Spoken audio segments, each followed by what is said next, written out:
Oh no, they're going to win, aren't they? Oh, I hate them.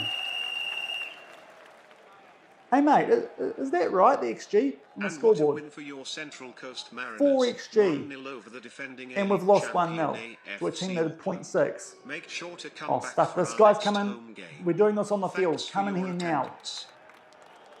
Oh, and you've lost to Jack's new team as well. Chris, you too. You don't escape this just because it's your first game. Get in here, Woodsy. Okay. I'm going to be nice to start off with here. Most times you play like that, you win that game 99 times out of 100. You're a little bit unlucky for the woodwork, but it's the Mariners and I hate them. So how have we not won that game, guys? Living heck. Got to pick things up. 4 points from our first 3 games as title favourites is not good enough. We're already falling behind Western Sydney. Pick things up, otherwise we're in trouble. And I might be getting sacked. Party in the streets and the city's on fire. Hello everyone and welcome to episode number 22 of the New Zealand Builder Nation here on Shaun Does FM with both the All Whites and with AFC Auckland. Coming up today, it's our second episode of the third season with AFC Auckland. Off the back of yesterday's episode, a few more transfers and a bit of a results recap before we take on the Brisbane Roar at Mount Smart. And off the back of a cup game, we've got a bus trip before we take on Adelaide United over the ditch. So if you're looking forward to all that coming up in today's episode, then do remember to go down below, leave a thumbs up on the video, and if you haven't done so already and are enjoying the series here on the channel, also consider hitting that subscribe button and turning that notification bell on as well. It is greatly appreciated. But in yesterday's episode, we recapped most of the transfers that we did going into this third season of the save, and also played our first 2 games, the APL Cup against the Central Coast Mariners and our season opener at the Melbourne Victory. So if you missed the episode, I'll leave a link to it over in the top right corner for you to say a fair bit did happen in that one. Did drop points on that opening match day, having to come back late with a 2-2 draw against the Victory. Off the back of that, got some transfer business done. So we'll recap that before we get stuck into those results over on the right-hand side. As you can see, mixed ones especially, back to losing games against the Central Coast Mariners, even though not really too sure how that actually happened. But transfer-wise, we've got rid of 2 players and bought 2 in one of them. We did hint at quite heavily towards the end of yesterday's episode. So going over to the transfer history, and here you can see it first up, we did let go of Jack Henry Sinclair. He was in talks with the Central Coast Mariners to go over there and went for £60,000. To be fair, probably could have got more for him based on that value now that he is over the ditch, but of course the did have a release clause of £58,000, so getting £60,000 for him was not too bad. 2 good seasons for us here. That first season as a right winger, last season bit more of a right wing and right back option, but this season need to let go of someone to make sure that Stefan Negro could stay as our right back, backup being homegrown nation Australia. And also did want to use Gavin Tormine as a right wing option. Also Matt Wilson in our under-19s did a decent job out there last season as well. So that right wing position had a lot of depth. That is why Jack Henry Sinclair was the player we decided to let go of to make sure our squad had the right amount of numbers going in to this third season. And he's had a decent start over there at the Central Coast Mariners, obviously, seeing as they bet us in one of the first games that he did play. Very interesting to see with that transfer. They've registered him over their star player in Marco Tullio. So that's quite interesting. Marco Tullio, a player in the overall Dream 11. So maybe that means they needed Jack Henry Sinclair because they had too many foreign players. But nonetheless, Jack Henry Sinclair these days is over at the Central Coast Mariners. Off the back of that, we did make the signing that I was hoping for going into the start of the window. It took a wee while until he was interested in coming here, but we've got Chris Wood on a free transfer. Not too sure how long we'll have him for. At 33 years old, he's just signed a 1-year contract through to the end of this season, but Chris Wood comes in immediately as our first choice striker over the Wayne train. So that didn't last too long, but Chris Wood will be great to have him here with his leadership, and also mainly just to make sure that both him and Ben Wayne actually get quite a bit of football in the lead up to hopefully the next World Cup. Of course, coming up tomorrow, we've got the last of our World Cup qualifiers in Oceania. If we win that tie against Vanuatu, we will be going straight through to the group phases of that competition for the first time in a long time with the All Whites. But seeing as no one was interested in both Chris Wood seriously or Ben Wayne, and they were improvements on both Gianni Bazookas and Hassan Jallow felt like it was a good move both for the AFC Auckland and for the All Whites to make sure these guys were in peak fitness going into our international games. But of course, he is a much better striker than Ben Waine and will start up top for us. It does mean actually made a change in terms of our tactic because both he and Ben Waine do play as a pressing forward for the national team. So going to use it here at AFC Auckland just to see if we can get that familiarity a bit higher, and that might help us out as well on the international stage. But Chris Wood, he comes here on a pretty nice wage of only 5.75k a week, considering that back at Nottingham Forest, he was getting paid £80,000 a week. So a big wage drop there for Chris Wood, but we'll see how long we have him here at AFC Auckland, trying to keep him fit and ready for the national team. Hopefully we can keep him fit enough to make sure he can make his way through to that next World Cup, which hopefully we can book our place at in tomorrow's episode. And off the back of that, had too many strikers, so we did let go of Gianni Bazookas. Interest in him from the Redcliffe Waves, of course, with Chris Wood and Ben Waine coming in. Didn't need Gianni anymore, and he has gone and joined Hassan Jallow over at the Waves, back up in the top tier of Australian football. £41,000 for him yet again. That was a release clause that did get triggered, but harsh on him after he scored the equaliser in that Melbourne victory game in yesterday's episode. Was pretty good for us. Actually ended up being first choice most of the time over Hassan Jallow. We'll see if that is the case over at the Redcliffe Waves as well, seeing as they've now got an A-League winning striking partnership from last season, and also coming in, thought we might be able to use a third choice goalkeeper, seeing as Matthew Ford is out on loan because he's too old. So he spent 35k, only 15k of that up front to get Billy Debenham, one of the players from the New Zealand under-20s here, to AFC Auckland from Auckland City. As you can see, decent current ability and quite a bit of potential as well, actually more potential than Matt Ford. So hopefully he'll be a good long-term option for us here at AFC Auckland this season. We'll be in our under-19s, and we can call him up if we're missing one of Alex Paulson or Michael Voods. That's the situation in terms of transfers for this season. I don't think we'll make any more before transfer deadline day off the back of that second game against Adelaide United. In today's episode, it does mean our wage budget is slightly over, but not by too much. Hopefully we can find a way to adjust that and get that sorted out, but certainly pushing the boundaries with our budgets here at AFC Auckland, which is a bit risky considering the finances here still not in that good a shape, despite the fact we had a takeover here last season. But it does look like a really strong team here now with Chris Wood up front, as well as the Waine train. And thankfully that helped us pick up our first win of the season, our first game off the back of yesterday's episode. It was at home where we took on Macarthur FC, and we got off to a pretty good start in this game on the 20-minute mark. We're pretty dominant throughout, but 20-minute mark here, the Waine train sets up Ronaldo nicely for a first-time finish past Machulovics into that bottom left corner to give us a 1-0 lead early, and 10 minutes later, off of a corner, Lobo picks out Victor Ross, who puts that left corner. Not much happened off the back of that. We certainly could have scored more goals, albeit Macarthur FC with their one shot on target, somehow 1.46 XG, which matches what we got from our 8 shots on target, but we pick up there a 2-0 win, fairly well deserved despite that big chance that Macarthur had, which was blocked by a couple of our defenders just before half-time. But good to get back on track with 3 points off the back of that slightly disappointing draw against the Victory in our first game of the A-League season in yesterday's episode. And off the back of that, we took on the Mariners, who we beat in the APL Cup to start the season, the Community Shield here in Australia, but this time over in Gosford. And we got off to a roaring start in this game, but unfortunately Central Coast went down the other end at the 10-minute mark. They're passing the ball here on the edge of the box, and Josh Nisbet there somehow beats Paulson at his near post. And that was the only goal of the game, and we lose 1-0. But that doesn't tell the whole story from this one, because there's a bit to get through. As you can see, 84-minute mark, Gavin Tormeen, he missed the penalty. Off the back of that, the Central Coast Mariners gave Ben Waine the ball one-on-one with the goalkeeper. He hit the post. That happened quite a bit in the game. But yeah, a 1-0 defeat.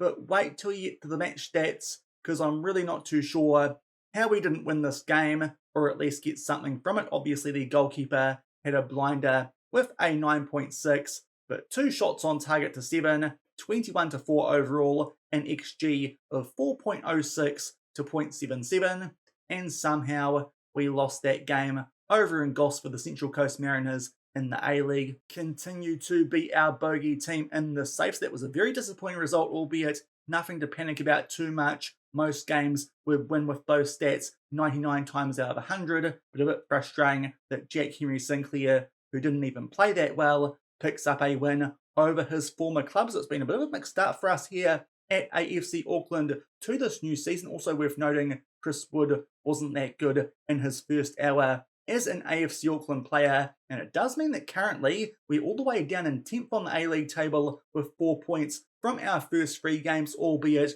trips away in those to Melbourne Victory and Central Coast. Those are 2 of the tougher ones we're going to have this season in terms of away games. So hopefully now a chance for us to get back up the table with a couple of slightly easier fixtures coming up for the next little while until we take on Melbourne City off the back of our World Cup qualifying final. But first up today, we do take on the Brisbane Roar, just down below us, only having picked up the 1 win from their first 3 games. This is a team we have a pretty decent record against so far in this save, but this is definitely a team that we should be better than, especially considering the season preview we showed you guys in yesterday's episode. They're predicted to be down in 9th. We were expected to be the favourites for this season, but have not got off to a good start. Hopefully that will change during the course of today's episode, and thankfully no injury concerns as well going to this one, so we can put out our best 11 for the first time. And also, because we've done quite well late in games when we've gone to an attacking mentality, as you saw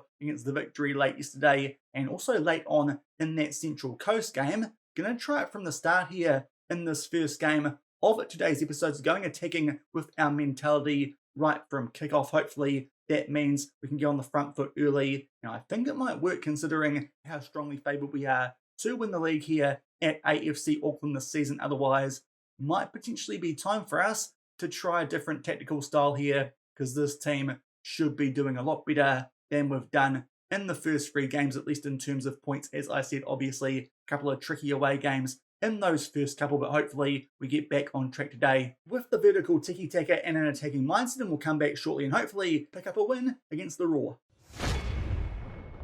And here are the team sheets for this first game of today's episode. As I said before, we've got our best 11 out for this game, so Chris Wood up front, and also Max Caputo gets a start for the first time in the save. Of course, he missed the first couple of games away on Australian under-23 duty there. The Brisbane Roar going with a 4-4-2 and coming to this one in some pretty average form, quite close on the table, but hopefully we can shoot up it by picking up 3 points here. And it hasn't taken long for the first highlight of this game, albeit it is in favour of the away team. They have a thrown, albeit poor pass there, and Tewa Tamer can cut that one out. He boots that one long, but unfortunately no one home to try and get that ball for us. Of course, Chris Wood, actually quite a good threat from aerial situations. That should be something we're quite dangerous from now with him, a Tamer, and both our centre-backs. Lots of height from set pieces. It might mean, though, that he gets caught back defending those set pieces as well. It might have been why he wasn't up there off the back of that ball forward before, but thankfully we are back in position, and Renard does his man there down that right hand side, will take on the shot, apparently comes off the bar, but unfortunately we spoon an early chance and it's still 0-0. Albeit not off the back of that opening highlight yet again, the Brisbane Roar here looked to do something, but thankfully a Tamer there, I think it was, with a foot in, and we now get a chance here to get back on the front foot. Nice ball over the top there for Fernandez, big chance, but puts it over the bar and was onside as well. Thought there he must have been off, but that is a great chance, but at the moment not hitting the target, so it's still 0-0. And it looks like that might be it for the first half, as now Courtney Perkins picks up a yellow card alongside Cullen Elliott. That might be a few substitutions here for half-time, but certainly on top of this attacking mindset, 11 shots to none, but unfortunately only 2 on target. That's what's costing us so far. Chris Wood, it's fair to say, not having the greatest start to life here at AFC Auckland. Hopefully he can grab a goal in the second half of this one, but certainly again playing well enough. Just feels like need to score a goal to break the dam here in this one, and hopefully we can then go on and score quite a few. But as I said, we'll take off those yellow carded players. Mitchell will come on for Courtney Perkins, and also Negro at right back for Cullen Elliott. But hopefully we can actually score a goal and pick up 3 points to get back on track in the A-League. And it hasn't taken too long here in the second half for the first highlights. A thrown in our favour just inside of the opposition half. Victor Ross plays that one up to a Tamer, gets it back now. Pascali just takes his time here on the ball at the moment, not looking too attacking. Still looks like we're playing with quite a low tempo. Ronaldo there does get in behind and will beat Freaky in goal. And finally, we've scored one here against the Brisbane Roar, with I think that would have been our 12th shot of the game. Thankfully, our third one on target it is third time lucky, and Ronaldo will pick up a goal. Nice work there from Caputo. Pretty sure that might be his first assist in an AFC Auckland shirt, our record signing from Melbourne City. But thankfully, off the back of a very dominant first half, we go 1-0 up nice and early in the second. And about 10 minutes off the back of that opening goal, now it's a corner in our favour. Now gets the ball from that set piece and good short passing here. Squares it for Caputo, returns the favour from that opening goal. And Max Caputo scores his first goal in an AFC Auckland shirt. Hopefully the first of many. Hopefully he can match the output of Stefan Malka, previous first choice in their attacking midfielder, of course, still at the club, but did score quite a few goals instead of our strikers in the first 2 seasons. But a quick fire double gives us a 2-0 lead, and off the back of that, we might actually make a sub here. We'll bring on Nathan Palmer for Teo Atema, just to give him a bit of game time off the back of taking that 2-0 lead. And very short off the back of that second goal and that sub of Palmer coming on for Atema, it should still mean we've got a good aerial threat in that position. But another corner here in our favour. Debango starts to cut inside, picks out Pascali there at the far post. Freaky with what looked like some very average goalkeeping there. He's been under fire this entire game so far. He might have had enough of his defence, looks like it, because that was pretty pathetic. It comes off his foot, and Pascali will pick up his first goal of the season. And thankfully, as I mentioned, would hopefully be the case at half-time. Once we've scored one, done to score quite a few with this attacking mindset. We make it 3-0 with 20 minutes left in this one, albeit off the back of the restart. There is a highlight to the Brisbane Roar, looking here to play out from the back. Aldred is on the ball. They now make their way into our half. Brownlee there does get into the box. Felt like there he might be offside, but apparently not. Got in behind our defence there a little bit too easily. But the Brisbane Roar back on the attack. They loop one over the top there. Aminto will hit it down for Parsons. They beat Paulson in goal and make it 3-1. Our defence so far this season has been pretty leaky, considering the opposition not getting too many chances. But nice hitter down there, and Parsons can put that one past Paulson into the bottom right corner. That makes it 3-1. Hopefully got enough of a buffer to make sure we can hold on to our 2-goal lead in these last 20 minutes. And with that in mind, we're going to make our last couple of substitutions. Chris Wood going okay, but we'll bring on the Wayne Train in his place. And then with our last substitution, we've got some players on the bench who potentially could use some game time, but Max Caputo is just coming back from injury, so I think we'll bring on Gavin Tormeen in his place, because Tormeen does look like he's in need of the game time more. Those are our last couple of subs with a 3-1 lead. And shortly off the back of those last few subs, now it's a free kick here to the Brisbane Roar. They put that one far post, good headed away there from Fernandez, and Stefan Negro here with a chance to get us on the counter-attack. Not too quick with his legs, which can get quite injury prone, but he makes his way into the opposition box, does quite well there to keep the ball. It goes back to Palmer, and Freaky this time with a pretty good save to deny Palmer. I think that would have been his first goal for the club. Decided to make an effort that time, unlike that previous one from Pascali, which did give us the 3-0 lead. Nothing doing from the subsequent corner, and it's still 3-1. And there's a bit happening late in this game with 12 minutes left. It's thrown here for the Brisbane Roar. That time makes his way over the head of Negro, so a chance for them here to make it 3-2. And that one comes off the post, looking a little bit shaky here late. On that attacking mentality, maybe would be smart to go positive, but just want to see how we get on here for a full game in this mood, off the back of a bit of an average start in those prior 3 games that we have played. Unfortunately, Ronaldo can't do something there with the ball as we make our way into the last 10 minutes. As you can see, lots of shots for us, lots of shots on target, but the Brisbane Roar quite efficient with theirs, but thankfully so have we been. To be fair, XG-wise, the scoreline is pretty fair. 3-1, 2.5 to 0.5 on XG, so a 2-goal victory would be about right, but back on track off the back of that loss to the Central Coast Mariners back at home, and we pick up a 3-1 win. Surprisingly, no goals in the first half, but thankfully picked them up through Ronaldo Pascali as well as Caputo in the second half. They grab one back off the back of that third one through Pascali, but by that stage, too little too late, and hopefully that will shoot us up the table a little bit before we take on Adelaide United in that second game of today's episode. Hopefully can pick up our first win away from home in the A-League this season. Apparently Ronaldo's goal was quite a good one. Didn't think it was that special. There they go again. Honestly, I thought Teo Atema's one yesterday was a bit better in the APL Cup, but there you can see, haven't gone up the table too much, only into 8th. And next up, Adelaide United have actually got off to a pretty good start. They're all the way up in 3rd, but before we get into that game, we'll cover off our first game as we try and defend the Australian Cup before the first bus trip of the season. And we are back about to play that second game of today's episode against Adelaide United, but before then we took part in the second round of the Australian Cup. We won this competition last season, the first time that we took part in it. To be fair, looked like for a little while here, we might be going out early, got off to a great start in the first 20 minutes with goals to Stefan Malk, and Nathan Palmer this time picks up his first goal for the club as we did put out a full rotation.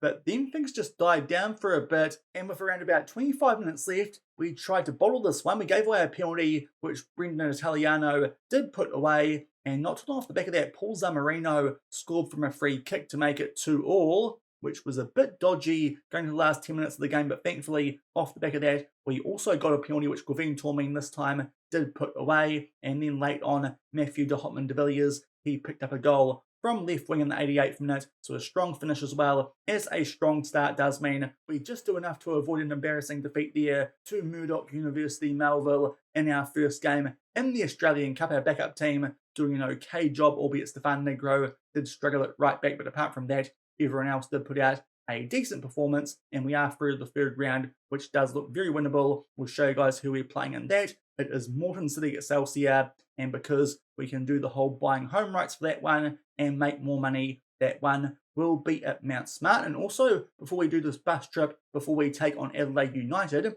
we have been able to select our New Zealand squad for the Oceania World Cup qualifying finals coming up in tomorrow's episode. A couple of injuries that we did have to deal with. I'll just look at it here from the Auckland page, just search for it and bring it up. And this is the squad here, so it's pretty much the squad that we've been using for the last couple of windows, albeit Ollie Sale came back in for the most previous one, those last couple of qualifiers in the pool stage, but did pick up an injury early in the season with the Perth Glory, so Henry Gray from Ipswich Town, he makes his way back in alongside our two AFC Auckland goalkeepers in Michael Vood and Alex Paulson. Also, Tyler Bindon is a little bit iffy from Reading as a centre-back option for these upcoming finals, our best centre-back, but it does mean we've called in Finn Sermon from the Wellington Phoenix instead, so he's in line potentially for his first cap in the All Whites, and quite a big game as well. Hopefully can get us to the World Cup for the first time in a long time. And also, we are missing young Gabriel Sloan Rodriguez, also from the Wellington Phoenix, yet again another player who's picked up an injury early in the season. Coming in for him is a Wellington Phoenix teammate, yet again might be in line for a first All Whites cap under my management,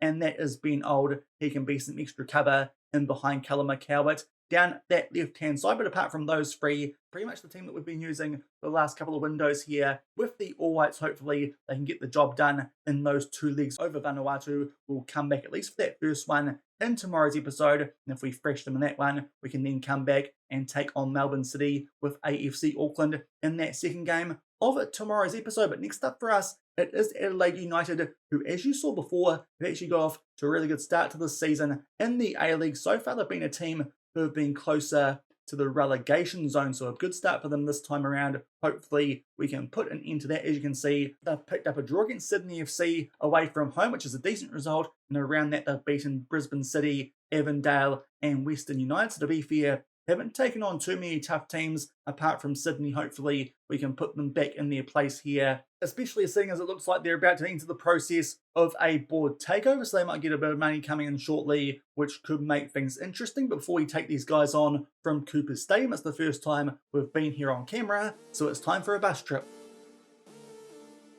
And of course, before we can start our bus trip, need somebody to stay over the ditch, this time in Adelaide. And according to the reviews, the Vibe Hotel on Flinders Street, which I thought was Melbourne, must be in both cities, but that is the best one that we can find, even though it's still about 25 minutes away from the ground. So this is actually going to be quite a big bus trip. Might have to skip over quite a bit of what we see, but apparently this is the best hotel that we can find in Adelaide based on the reviews here on some website. It is definitely not sponsoring me, but here's all the photos. As you can see, it does look quite tidy in amongst there. There is a swimming pool, not big enough for all our players, but still it's better than nothing. Also, if we go back and have a look at the other photos, there's a gym, there's lots of good stuff that our players can enjoy, so I think they'll like this one, seeing as it is quite highly rated. So the Vibe Hotel hopefully give us some good vibes before we take on Adelaide here in this big game in the A-League. And it does mean, as I said, got quite a big trip here to get up to Cooper Stadium,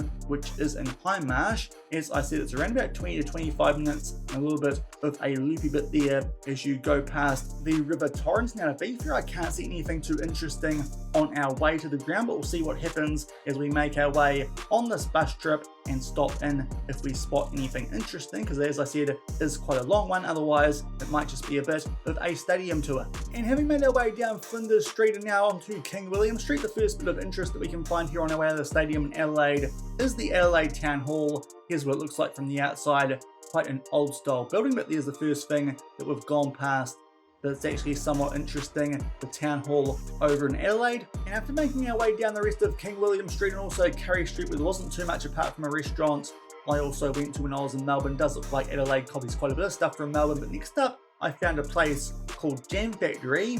Thought this might be quite good to stock up on my breakfast products while over across the ditch instead of paying the big prices up in Auckland.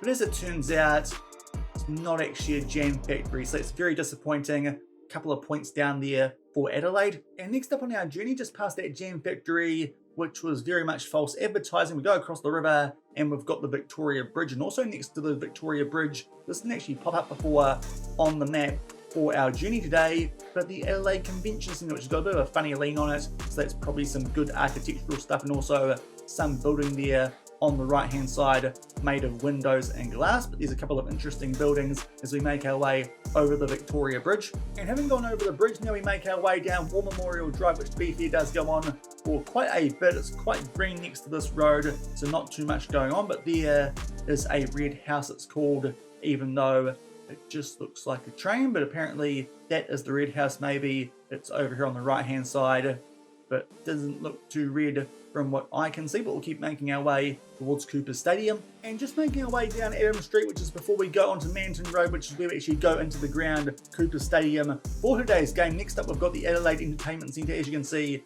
quite a decent sized building, quite a few car parks. Also around here, there is something called the Adam Street Reserve. Now, not too sure how good a look I'll get at this from street view, but did find some photos before that actually made it look quite interesting. We'll have to find those because it doesn't look like I can see much here from the side of the road. And here is the Adam Street Reserve just down the road from the entertainment centre. As you can see, they put some quite nice stuff there as people can walk or drive past. That looks quite nice there. The Adam Street Reserve in Adelaide, you see, almost looks like a holy moly mini golf course without the mini golf, but that looks quite nice. But next up, we are going to enter Cooper's Stadium for the second game of today's episode. And on the left hand side here on Manton Street, here we are. So there's Cooper Stadium on the left hand side, the home of Adelaide United.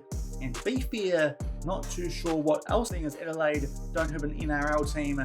Not too sure if many other teams use this facility apart from Adelaide United, so it might actually be a purpose-built stadium for these guys. But there you can see it with the red branding on the outside. Certainly looks like it is the focus of Adelaide United, the football team. We'll make our way down here. A little bit of fencing outside it, but it does look like it's in relatively decent condition. We'll just see if we can get more of a look here at the outside of the ground before we take a look at the inside. There you can see one of the stands. You can see the AUFC for Adelaide United Football Club, so it definitely looks like it might be a bit purpose built, this one, for the team that we're about to play. But we'll make our way down here, the side of the stadium. Not too much going on from this angle, just some gates and all sorts of shops across the road.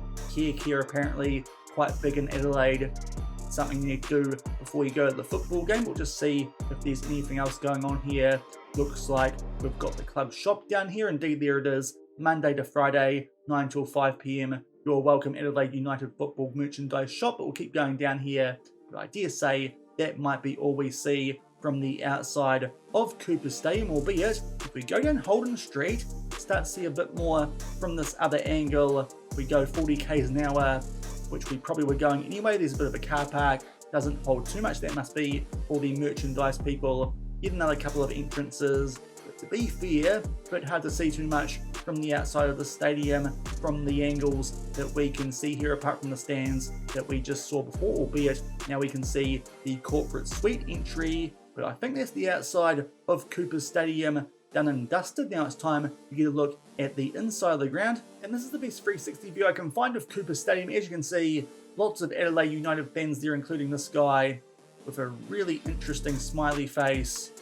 just staring directly into the camera, but we'll make our way around here. Lots of Adelaide United fans. They might even be taking on the Phoenix, just looking at the opposition and what colours they're wearing. But there's what it looks like when there's a game of footy on, obviously, seeing as it does look like it's just a footy ground. Looks like you get a decent amount of support there at Cooper's Stadium. Hopefully we can deal with that and pick up 3 more points and hopefully get ourselves up near the top of the A-League off the back of that slightly mixed start that we did have with our previous away trips. But there was the bus trip to Cooper's Stadium. Now it's time for us to pick up 3 points.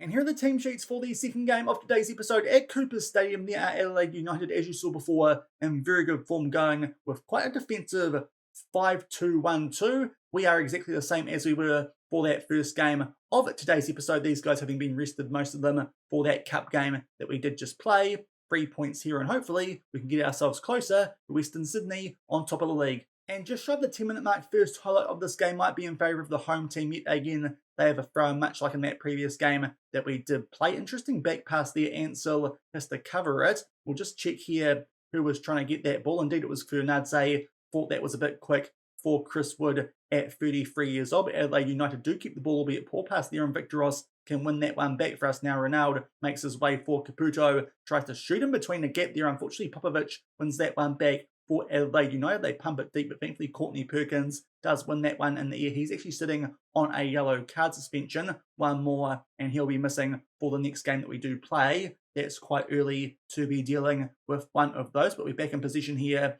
Wood plays a nice ball for their 2-row now. Might be trying to trip over there. Caputo, good chance, but puts it just wide of the post. Might just got a bit mixed up there with both those players who were trying to win that ball. I think Caputo might still be getting used to life here at AFC Auckland. But off the back of that, we've got a corner, and Chris Wood scores his first goal in an AFC Auckland shirt. Hopefully the first of almost many to come. Obviously, probably doesn't have too many years left here at AFC Auckland at this end of his career. But set pieces, he should be a weapon from. He proves it there and gives us a 1-0 lead, albeit off the back of that. Adelaide United are on the attack, but thankfully we cut that out shortly, and now Callan Elliott makes his way forward down that right-hand side. Hopefully this attacking mentality means we can get off to a hot start here and try and put this game to bed early. Now Chris Wood in behind yet again, that time from outside the box with his foot, just puts it wide, but early stages looking encouraging as we 1-0 in front. And we have to wait until just shy of the half-hour mark for the next highlight, but yet again so far with this attacking mentality, we are well on the front foot. So far, Adelaide United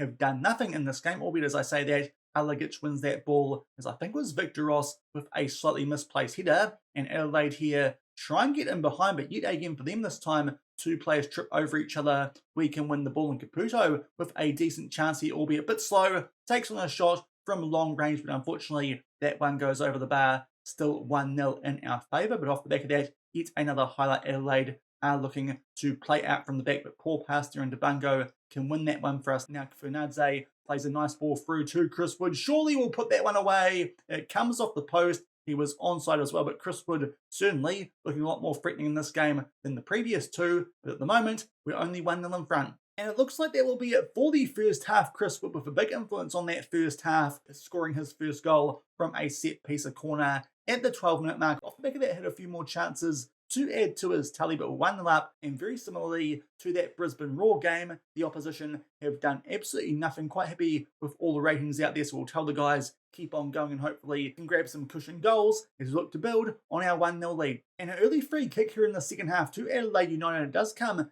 in quite a good area for them to try and put this one into that top left corner, as I'm highlighting with my mouse. Hopefully Alex Paulson can get in the way of that, but a good chance here. Also Elliott and Courtney Perkins yet again have picked up yellow cards that went very close, and Alex Paulson actually got a touch on that to make sure it goes out for a corner. So good work there from our first choice All Whites goalkeeper, who you'll also see in tomorrow's episode. Thankfully, nothing doing from that subsequent corner, but with those yellow cards, are going to make some subs, the same ones as in that previous game. Negro for Elliott and Mitchell for Courtney Perkins, who now will be suspended for our next game. But 1-0 at the 55-minute mark, and in fact, off the back of those subs, there is a highlight. We try and head that one forward to Chris Wood, can't quite do it, and Adelaide United here are on the ball. Ansel, he will find Taladra, and now is put over the top from Popovic, but good interception there, albeit Toure gets in behind as a misplaced pass. Big chance there, but thankfully just puts that one off target. That was a good chance for Adelaide. And because of that, might just drop back to positive just to make sure we do hold on to our 1-0 lead. And not too long off the back of going back to a positive mindset, a couple of players have gone down to red hearts. We'll make our next couple of subs. The Bungo on a red heart. Nathan Lobo can come on for him. And also Pascali. We don't have Nick Baker on the bench, giving him some game time in the under-19. So because of that, we'll bring on Nathan Palmer and actually switch him with a Tamer as he looks a bit better suited to that DLP role. Just one sub left with 20 minutes to go and that 1-0 lead still. And in fact, just as I was trying to wrap that up, we have now got one more player down to a red heart, and it is Teo Tamer. So because of that, going to bring on here Lucas Nunez, who can cover DM as well as centre back. That's why he's on the bench instead of someone like Nick Baker. And he'll probably move back to the DM role for the later stages of this game, where hopefully we can grab a cushion goal and make sure we pick up all 3 points. And with 5 minutes to go in this game, we do get a late corner, hopefully a chance for us here to make it 2-0 and just make sure that we do pick up all the points. But things have certainly calmed down off the back of dropping to that positive mentality. It was working for us last season. Want to see if it will still work here after grabbing a goal nice and early in the game. Palmer here makes his way towards the right-hand side. There he finds Nunez. Now Lobo cutting inside quite a way from left back. Tries to pick out Kurnadze, can't quite do it, but thankfully he can recover and get that ball back for us. Can our Georgian left winger now, Adam Mitchell, he will play that one forward to Nunez as we look to get ourselves back inside the opposition half. As I say that, the ball goes all the way back to Alex Paulson in goal, but now Nunez to Ronaldo. Nice ball over the top here for Chris Wood. This time surely picks up a double, he does. Joe Gauci goes to ground pretty early there. Interesting effort from the Adelaide United goalkeeper, but to be fair, he was already in behind. I think he was putting that one away either way, and Chris Wood gets himself on a hat-trick late in this game. Good to see. He might be in the goals for us here at AFC Auckland. That one pretty much into an open net thanks to the efforts of Joe Gauci, and we make it 2-0 late here as we're about to enter what is going to be 5 minutes of added time, and a late free kick here where Chris Wood might be searching for a hat-trick. Kurnadze will take the free kick. We are time wasting a little bit already. Did that with 10 minutes to go. We pick out Chris Wood, but he plays that one back to Kurnadze just outside the box. Now back to Lobo. Plays it for Max Caputo, who will chip that one over Gauci and make it 3-0. Some good late impact here. Finishing strong to make sure that we do pick up all 3 points. 2 late goals to just flare that scoreline a little bit more. But to be fair, stats-wise, much like that previous game against the Brisbane Roar, have been the team well and truly on the front foot. Thankfully this time so far have kept a clean sheet, albeit because of bonuses. That might not be the best thing with our financial situation, but that was a good solid performance. Finally pick up a win away from home, this time over a high-flying Adelaide United. Chris Wood picks up his first couple of goals for the club as we pick up a 3-0 win.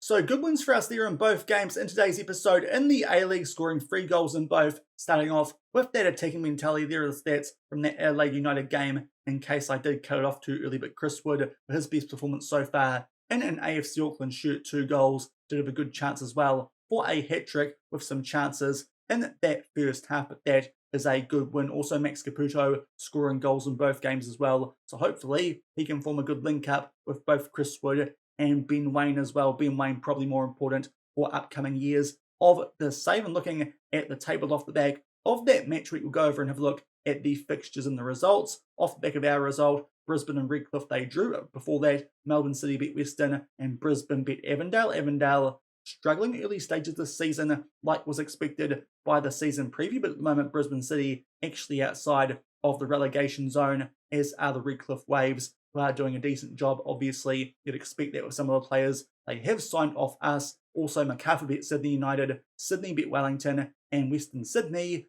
they defeated the Central Coast Mariners, albeit Jack Henry Sinclair did grab his first goal for the club, and the following day, the Melbourne Victory, they picked up a 3-2 win over the Perth Glory. So what that all means, after 5 games of the season, we're in 4th on 10 points. Certainly shot up the table during the course of today's episode, but Western Sydney yet to drop any points. We're 5 points behind them. We need to keep on winning to hopefully close the gap on those guys and live up to the board expectations these days of making sure that we do win the A-League. But that will do it for today's episode. Some transfers at the start of it, and also those 2 games against the Brisbane Roar and Adelaide United. If you enjoyed it, then do remember to go down below, leave a thumbs up, on the video, and if you haven't done so already and are enjoying the series here on the channel, also consider hitting that subscribe button and turning that notification bell on as well. As I said earlier, tomorrow, going to switch the focus just a little bit to international football with the All Whites. That is because we've got our last World Cup qualifiers coming up, hopefully anyway, as we take on Vanuatu in the finals of the Oceania region qualifiers. If we win that over 2 legs, we'll go straight into the group phases of the World Cup. We'll at least come back and play that game over in Vanuatu with a bus trip to the Luganville Community Park, no doubt. That will be very interesting and very different from our trip so far in Australia. If we thrash them in that first leg, we'll come back and actually take on Melbourne City with AFC Auckland. But otherwise, if it's still a bit close before we go back to Eden Park, then we'll play that second leg as well. But it could be a mixed episode tomorrow. Vanuatu over 2 legs, or the first leg alongside that City game with AFC Auckland. So until then, thank you very much for watching. Keep on keeping on, and I'll see you then. Cheers.